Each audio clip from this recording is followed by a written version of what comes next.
I recently packed my bags and spent just over 2 weeks travelling the North and South Islands of New Zealand in a campervan. The plan was to explore and record everything from cities to beaches, lakes and mountains. I also thought it'd be a good idea to show you how I've used some of the recordings for sound designing too. So grab yourself a cuppa, get comfy and join me Rare Finds gang as we dive into this Middle-earth adventure. In my bag I packed a small portable rig, a Tascam recorder, a tripod setup and a pair of Usi Pros.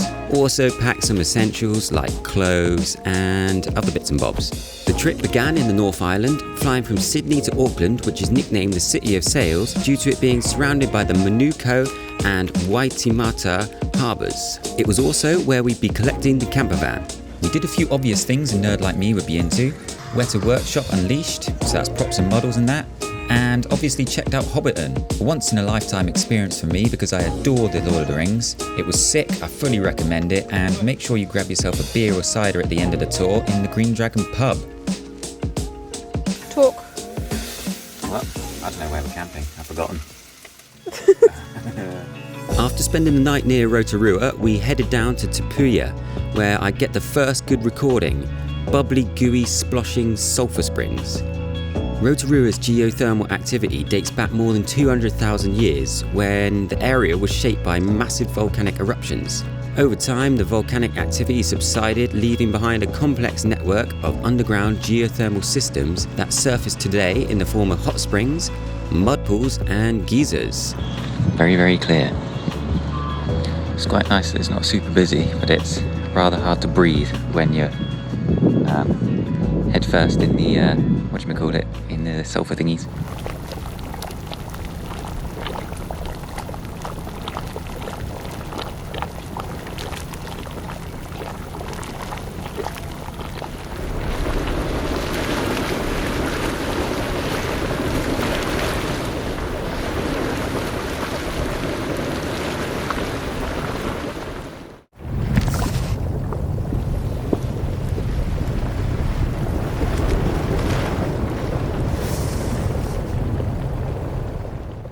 We then headed down to a campsite by Lake Taupo. In the morning, we popped to Huka Falls for a little explore. I recorded some cool birds in the trees and the waterfall from a distance. It was, however, a little bit too busy with tourists chatting and that. That's why it's always a good idea to get up early when recording touristy spots to avoid them, so I didn't get to do that many recordings. Look how clear it is.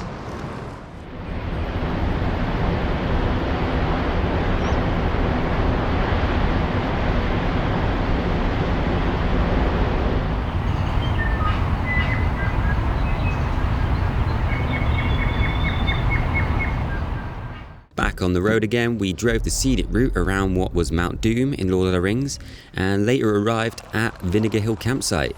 That afternoon, I recorded some of the areas around the campsite and woke up early the next morning to try and capture the dawn chorus. There you go, pretty chill. Oh, there's a turd down there. Now that we finally got to the spot, it's time for a cup of tea. Twist this on, open that one up. There we go. It'll be cup of tea time.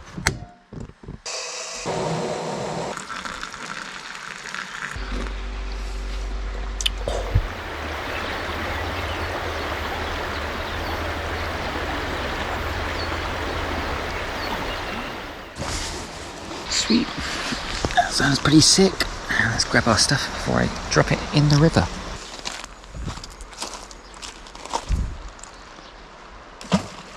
So, Christ, that's the first word I've said this morning. So I've got up pretty early to try and record some of the areas without getting any of the other campers on the recordings.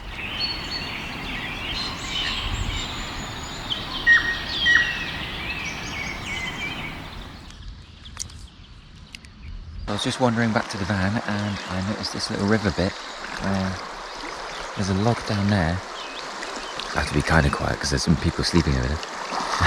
There's a log down there and it creates quite a nice, interesting texture with the background river running. So I've got my little recorder set up here and I'm going to try and record that.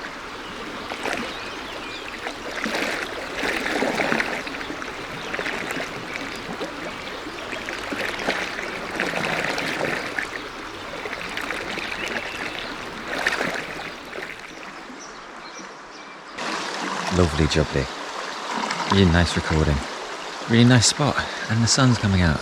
Super clear blue skies. Beautiful day to do some more driving. Alright, catch you in a bit.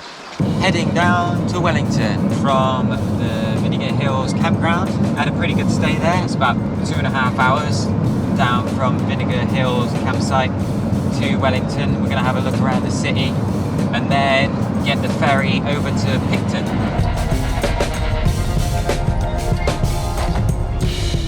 Made it to Wellington. It's a lovely day. Look at that. The sun is shining. Drove around, swearing a little bit, trying to find a parking space, but I found a car park and we're alright.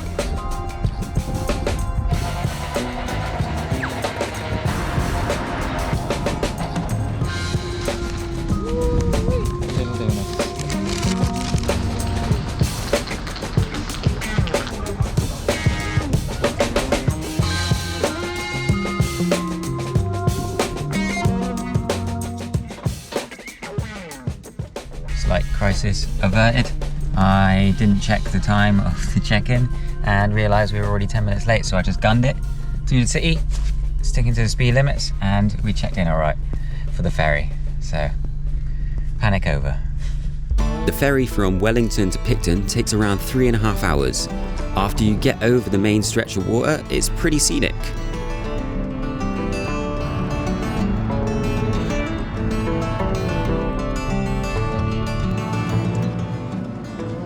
So we're leaving our Picton campsite now, and we're going to be heading towards Kaikoura, just to have a little gander around, maybe see if we can see some of the seal colony. And then after that, we're going to be heading down to Lake Tekapo. So in total, I think the drive will be about 8 and a bit hours, something like that. So we've got a nice long drive ahead of us, but it should be pretty scenic, and the weather looks pretty blessed. So yeah, we'll crack on with it. The lovely thing about driving in New Zealand is there are lots of beautiful rest spots. Quite cute. It wasn't long before we saw our first of many snow-capped mountains. Made it to Kaikoura, and now it's time for a cheeky pit stop and a sausage sandwich. Look at them, already pre-cooked last night. Look at that. Oh, butter on there. Banging. There's a bit of a debate. Betty likes hers rectangle. I prefer triangle. Triangle's better than square. Rectangle. The Kaikoura seal colony is located in the South Bay Reserve, not far from the town. I had a little bit of trouble recording the seals and birds because the wind protection I packed didn't really quite cut the mustard. I would have been better off with some proper blimps for my mics, but we got to improvise, adapt and overcome. So I hid the rig behind some rocks.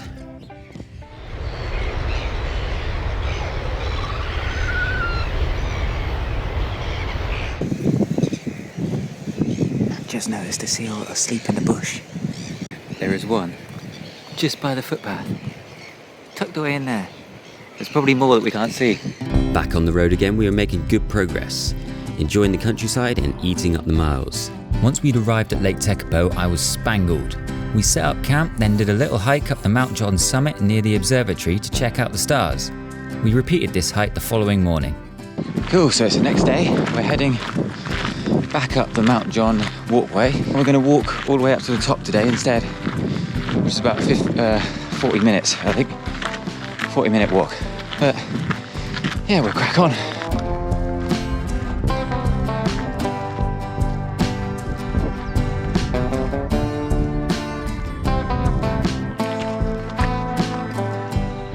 Here's where we were sat last night. And we've got the view all the way back over there. A bit cloudier today, so we were lucky last night. The wind, man, the wind was brutal. So strong the cafe we wanted to pop into had to close. I did take the opportunity though to record some of the gusty foliage and wind through the trees.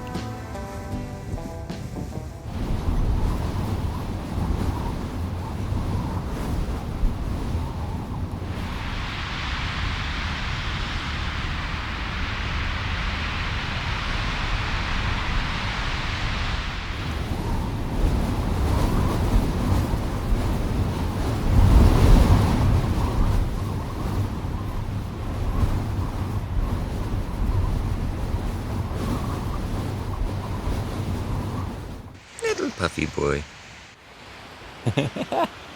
He's just chilling. Look at him. As we were getting close to Lake Pukaki, we could see Mount Cook in the distance. I really liked the way the ominous clouds seemed to mirror the mountains. It was pretty sweet. Lake Pukaki, everyone, with I assume it's Mount Cook up in the background. Very nice. The road to Mount Cook was a bit bait. The van was blowing all over the shop, but we got there. The forecast the next day looked crap, so I decided to have a little wander along the Kia Point track so I could at least check out the mountains in the sun, and attempted to record some wind a little later on.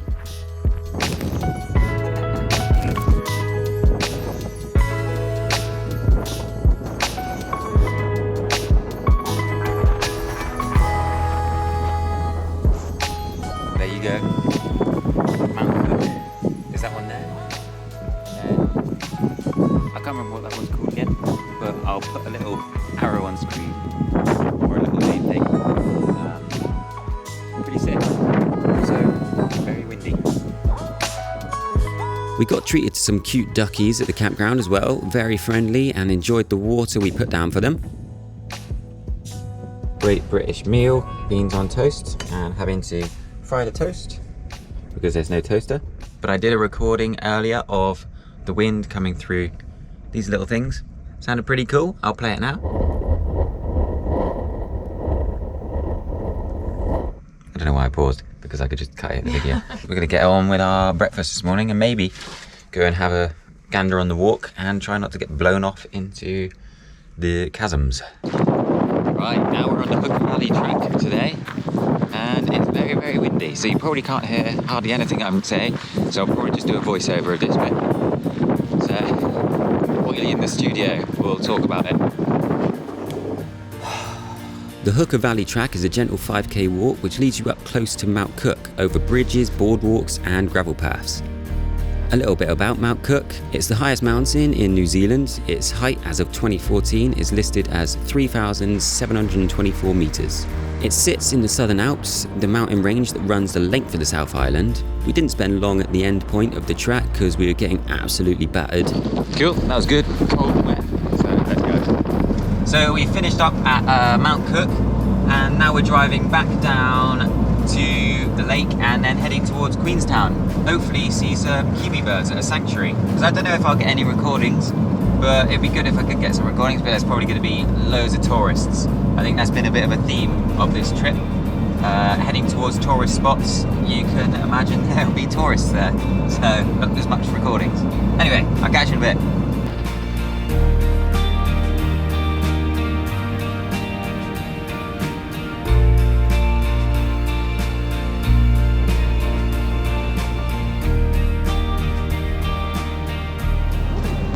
Currently driving over Dead Man's Point. That ain't good.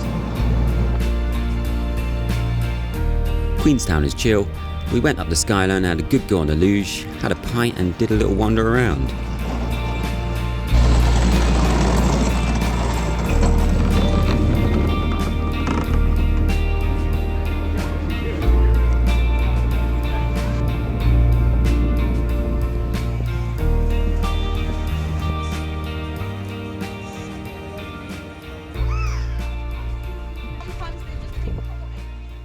So we just left Queenstown, and now we're heading to Milford Sound, and we're stopping off at a campsite, Eglinton Valley campsite, which isn't too far away from the main Milford Sound bit, which we're going to be doing tomorrow. It says we're going to get there for about 3:30, so we might be able to go on some little walks around near the campsite. Anyway, I'll catch you when we get there.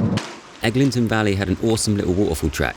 The walk ran next to a river which made for some lovely recordings. I hiked up once just with my Tascam and then came back with the Usi Pro pair.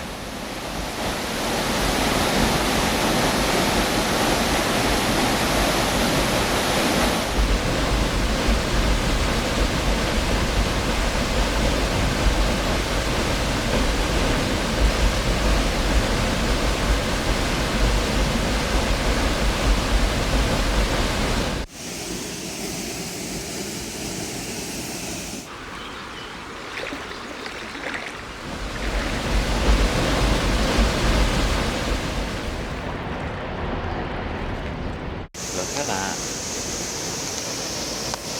Pretty sick. Good job I brought my old Reliable with me.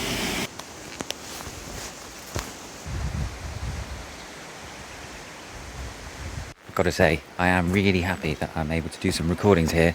I haven't actually been able to do an awful lot of recordings because we've been in quite touristy places. I guess this is a touristy place too, Milford Sound, but this little walk is pretty sick.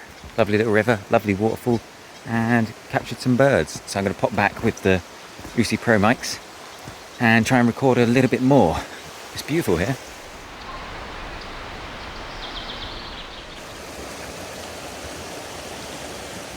Look at that. Got some mountains in the background, with the sun peeking through the clouds. It's awesome, yeah. Really happy.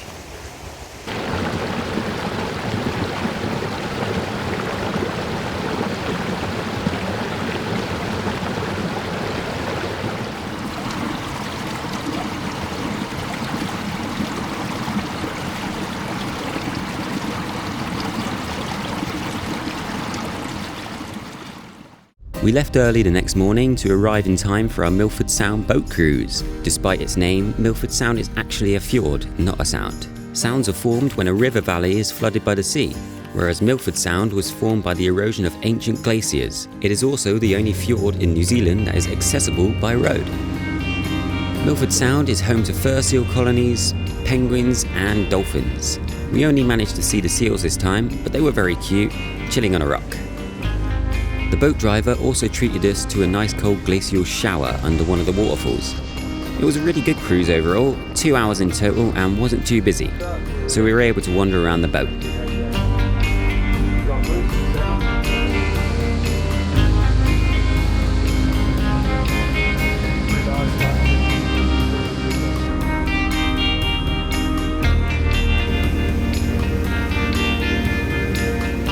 Once the cruise wrapped up, we started our journey to the next campsite. It wasn't far away, so we decided to stop off at a few viewpoints on the Milford Drive to have a look around. So I just recorded up on this side. It was a pretty quick recording, so I'll play it now.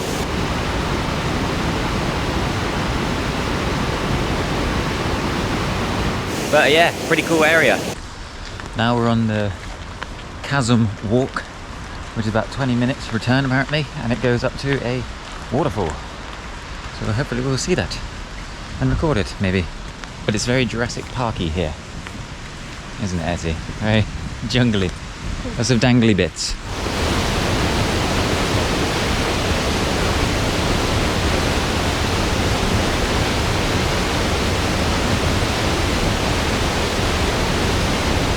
That's the chasm, everyone. Doesn't look like we can go any further. But yeah, that's a hell of a lot of water. It's probably just going to sound like white noise on the recorder. You'll see a few of these birds at Milford Sound. Known as the clown of the mountain, the kea is a mountain parrot that is native to New Zealand and is one of the smartest birds on the planet. We also stopped to check out Christie Falls and dipped our hands in the turquoise blue glacial water.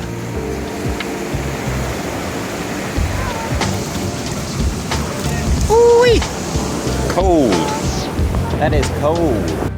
An old car. It's come off the cliff. I better not go any further, because I don't want to go off the cliff as well. Upon arriving at the campsite, we got a lovely spot next to the river. We've arrived at Cascade Creek campsite, and we've got a really nice little spot just over there through the trees with a lovely river behind us. So there's a little walk that I think I want to do at some point. I might do it in a bit, which goes a bit further out and then back around. But I'm just recording around this little area, these birds and the river. The only problem is there are a ton of sandflies which keep attacking me, but luckily I bought insect spray before I left. Well, yeah, can you hear the trees creaking? It sounds awesome. Luckily I brought some insect spray with me, so I've covered myself in that. They're still attacking me, but what can you do? Anyway, let's find some more bits to record.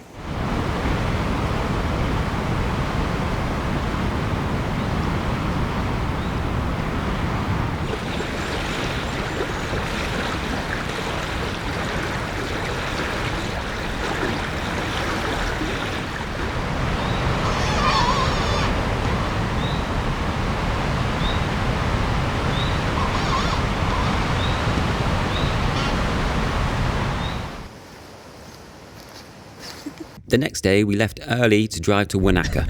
We did some more exploring here and a tiny bit of recording. Wanaka Tree.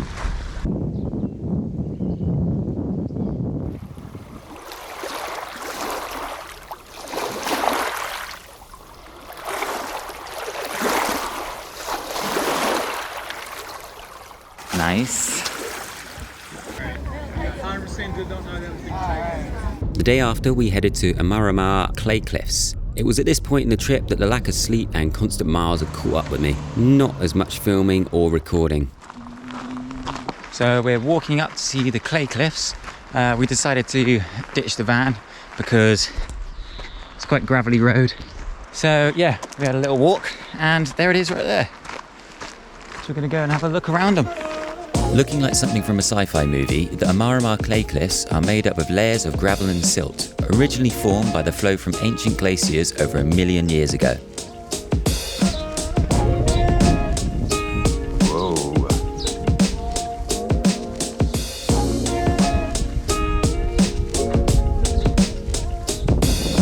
We then made for Akaroa the day after and then to Christchurch, where we would drop off the van, concluding the New Zealand trip. It was an action-packed adventure.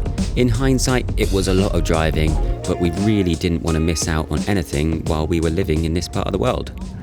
A little breakdown of the costs for anyone who's interested in doing something similar. The campervan cost in total for, I think, 15 days was $4,188.03, that's New Zealand dollars. It's cheaper if you start in Christchurch and return it to Auckland, as we had to pay $300 for the one-way fee.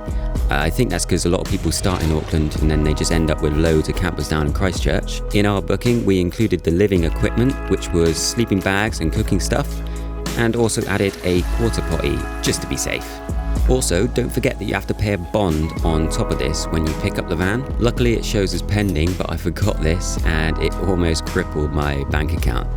The distance covered, going off of Google Maps, is just over 3,000 kilometers, not including the times I didn't use the maps in the more remote areas. Petrol cost was roughly, semi-guesstimating, but it was around 900 New Zealand dollars or 450 quid.